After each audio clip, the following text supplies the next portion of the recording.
古时代被埋葬在这里的强者，也不是他们自己，救不了了。他们二人什么来头？夫人，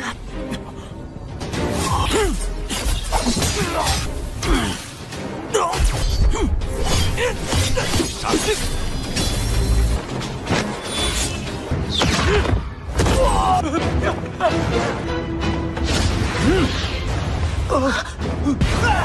因为只有身负血精之力之，根本不是远古留下。这只是你的露灵魂气息，可到规则果实那儿，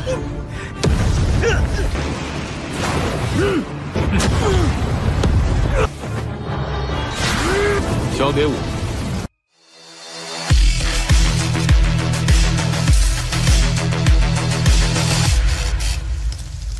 Halo semuanya, selamat datang di Ruang Sinema. Bagaimana kabar kalian semua? Semoga selalu sehat dan baik-baik saja.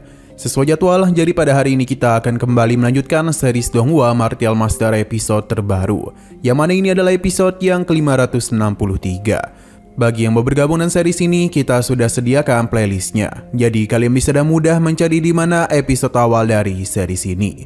Sebelum kita mulai episode terbarunya, kita akan melihat dulu apa saja yang telah terjadi pada episode sebelumnya. Tepatnya pada episode 562. Kemarin di saat Qingchen dan yang lainnya tengah melakukan penyerapan pada batu darah, Kulodo merasakan sesuatu yang aneh pada kekuatan ini. Sedangkan Qingchen sendiri telah berhasil melakukan penerobosan dengan memanfaatkan batu darah. Setelah semua itu, mereka semua pun keluar dari masing-masing tempat dan akan kembali melakukan perjalanan. Di depan sana terdapat sebuah gerbang yang sedikit terbuka. Angin yang begitu kencang langsung saja menyambut mereka. Tempat ini juga mengejutkan semua orang karena terdapat begitu banyak harta pedang. Para tetua yang sudah tidak dapat menahan diri lagi berusaha untuk mengambilnya. Namun hal itu tidaklah semudah yang mereka kira, karena pedang itu seakan-akan tidak dapat diambil. Namun karena mereka tidak kunjung menyerah, mengakibatkan sedikit goncangan dan muncullah sosok yang sangat kuat. Ia dengan mudah menghabisi tetua Wei. Sekarang kita akan melanjutkan episode terbarunya. Kemunculan dari sosok ini telah membuat kekacauan yang begitu besar, karena orang-orang yang berusaha untuk mengambil pedang pada tempat ini satu persatu mulai diserap jiwanya. Mereka bahkan tidak dapat berbuat apa-apa selain menunggu kematian saja. Melihat hal ini tentu saja mengejutkan semua orang. Jiwa yang telah mereka serap membuat sosok ini menjadi lebih kuat lagi. Dia pun mengambil harta pedang di sana agar bisa melakukan penyerangan secara langsung. Melihat hal tersebut, orang-orang ini pun menjadi sangat ketakutan.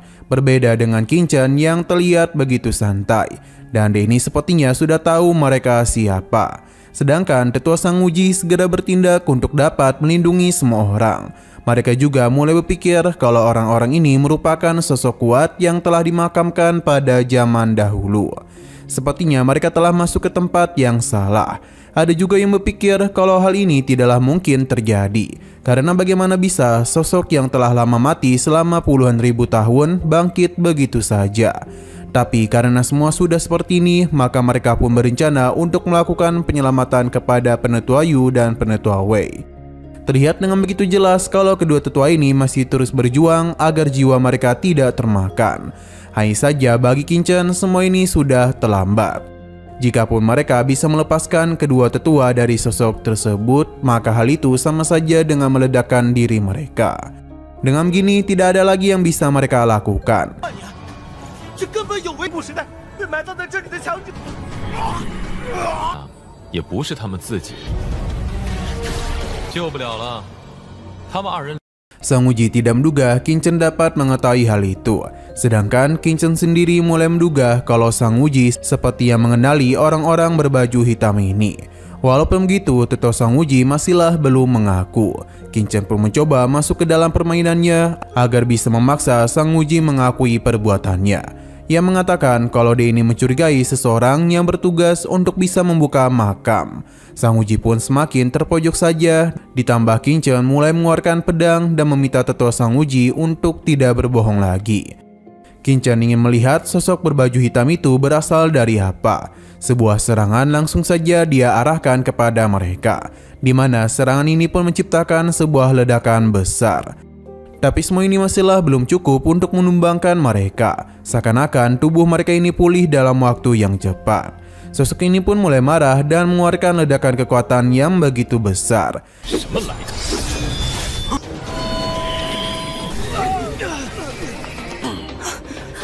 Jiryu mengajak mereka untuk pergi dari tempat ini. Hanya saja pintu masuk sudah ditutup secara paksa. Meskipun dia mencoba untuk mengeluarkannya, larangan pada pintu ini terlalu kuat untuk dapat Jiryu atasi. Chen Xixi dan juga Qiansu mencoba untuk menghancurkannya juga. Tapi semua ini juga masihlah belum cukup. Qin-Chen meminta mereka untuk tidak membuang tenaga. Pasalnya larangan itu tidaklah dapat dihancurkan oleh kekuatan mereka. Jiryu yakin Qin-Chen mengetahui sesuatu, sebab dia ini terlihat begitu tenang dalam kondisi seperti ini. Qin-Chen meminta mereka untuk melihat sosok berbaju hitam itu. Seharusnya mereka sadar kalau ini tidaklah begitu asing bagi mereka. Selain itu, dia akan memperlihatkan sesuatu kepada mereka. Jadi, selama Qin-Chen tidak memberikan perintah, maka mereka tidaklah boleh melakukan apapun. Saat itu jugalah Qin-Chen mulai melakukan pergerakan, di mana serangan langsung saja dirinya arahkan kepada kedua sosok berbaju hitam. Dalam pertarungan itu bisa terlihat dengan begitu jelas kalau Qin-Chen bisa mengungguli mereka dengan sangatlah mudah. Padahal lawannya 2 orang, tapi Qin-Chen sama sekali tidak kesulitan. Qin-Chen meminta Kulodao untuk menahan satu sosok, pasalnya dia ingin melakukan sesuatu dulu. Dia pun ingin melihat seberapa banyak Qin-Ki yang dimiliki oleh mereka. Serangan langsung saja Qin-Chen arahkan kepada salah satu sosok berbaju hitam. Pertahanannya tidaklah mampu menahan serangan Qin-Chen.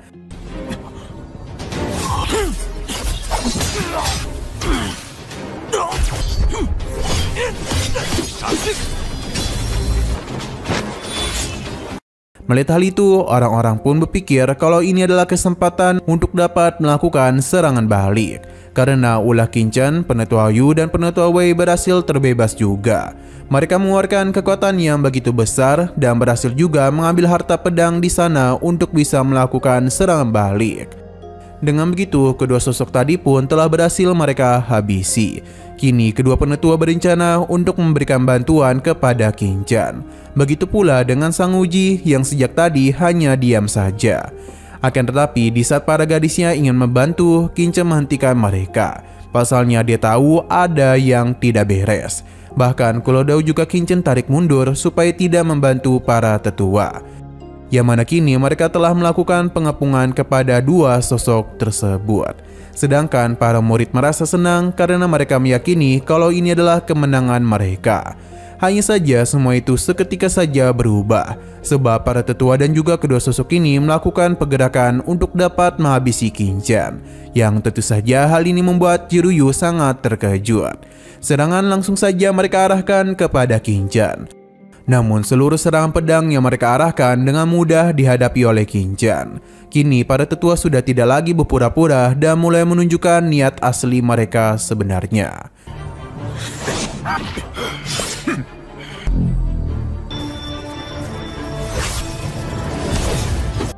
Semua orang di sana bingung apa yang telah terjadi. Sang Uji pun menjelaskan kalau mereka harus segera menyerang Qin-Chen sebab dia telah menggunakan sebuah jebakan yang mengerikan. Namun mereka masihlah ragu karena sejak tadi Qin-Chen justru melindungi mereka.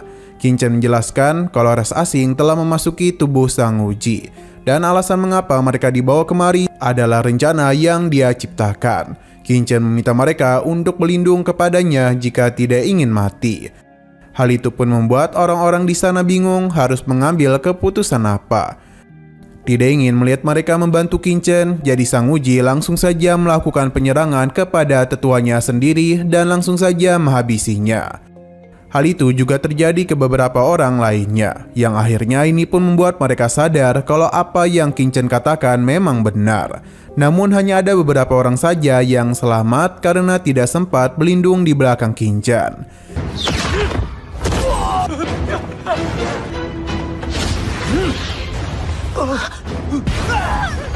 Klodao berhasil menahan serangan Sang Uji, di mana dia pun menjadi sangat penasaran. Sejak kapankah Qin Chen menyadari semua ini?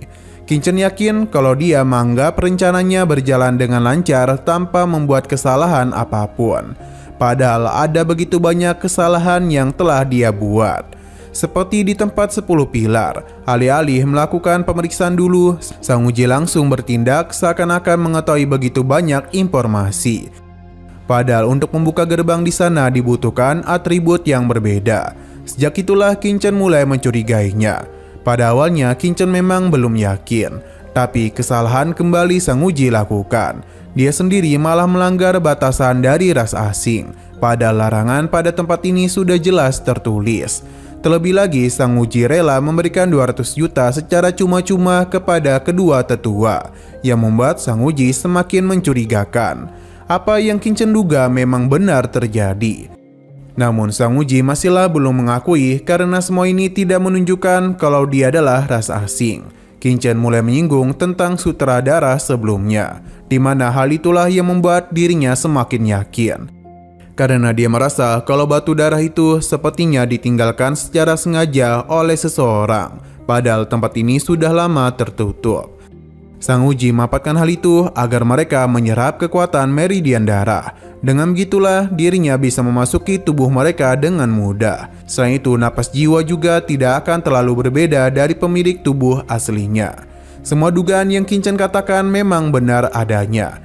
Karena hal itu telah mengejutkan Sang Uji. Qin Chen juga tahu tujuan dia membawa mereka kemari agar rekan-rekannya bisa dapat memasuki tubuh mereka, sehingga tidak terjadi hal yang mencurigakan jika mereka nanti keluar.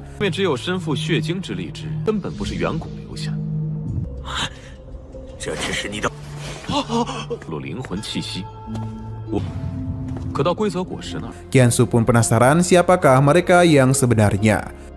Qin Chen pun mengingatkan kalau mereka ini adalah orang-orang yang berpakaian hitam yang terus bersama dengan kelompok tim penegak hukum dan istana Piao Miao. Mereka ini bukanlah manusia, melainkan keturunan dari ras iblis yang dulu sempat menyerang benua Tianlu. Rahasia mereka terus dibongkar oleh Qin Chen. Bahkan dia juga tahu kalau orang-orang ini sengaja membuka benua iblis agar semua orang kuat dapat memasuki tempat ini, supaya mereka bisa mengambil alih tubuh mereka. Informasi itu benar-benar telah mengejutkan Qiansu dan yang lainnya. Bahkan Sang Uji tidak tahu Qin Chen bisa mengetahui rencana mereka sebanyak ini. Jadi atas apa yang terjadi, maka dia menjamin tidak ada satupun dari mereka yang bisa melarikan diri dari tempat ini. Mereka semua pun langsung saja mengeluarkan energi besar yang bisa membuat mereka terpental. Sang Uji pun menciptakan sebuah serangan untuk dapat menyerang Qin Chen melalui para bawahannya. Hanya saja di hadapan Qin Chen mereka itu bukanlah apa-apa, karena bagaimanapun kekuatan Qin Chen sudah meningkat. Melihat hal itu, Sang Uji tidaklah tinggal diam. Dia mulai menggunakan ledakan petir agar bisa menghabisi mereka semua. Para gadis Qin Chen mencoba untuk membantunya, tapi dia menahan mereka karena semua ini dapat dia selesaikan dengan sangat mudah.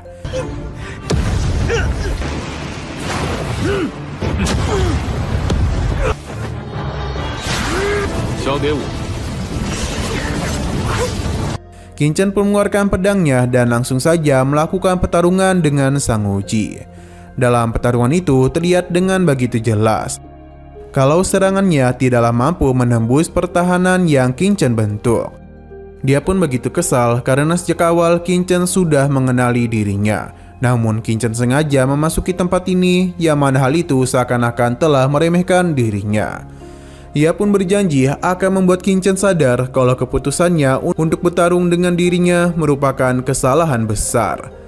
Sayang sekali Sang Uji ini terlalu percaya diri karena bagaimanapun kekuatan Qin Chen jauh melampauinya. Bahkan meskipun dia dibantu, Qin Chen tetap dengan mudah memukul mundur mereka. Dengan nada meremehkan, Qin Chen menanyakan apakah hanya ini saja yang mereka miliki. Sang Uji pun semakin tidak percaya bagaimana bisa dia sekuat itu.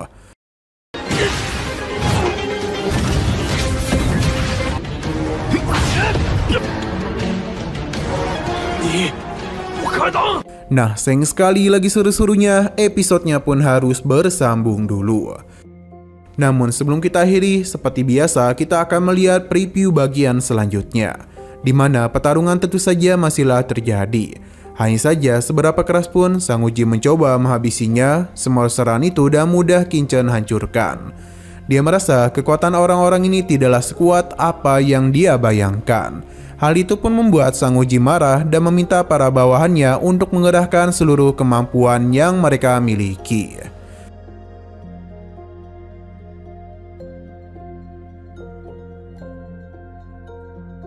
Oke, sekian dulu pada video kali ini. Untuk video selanjutnya akan segera hadir. Jadi bagi kalian yang ingin mengikuti series ini, langsung saja klik subscribe dan aktifkan loncengnya.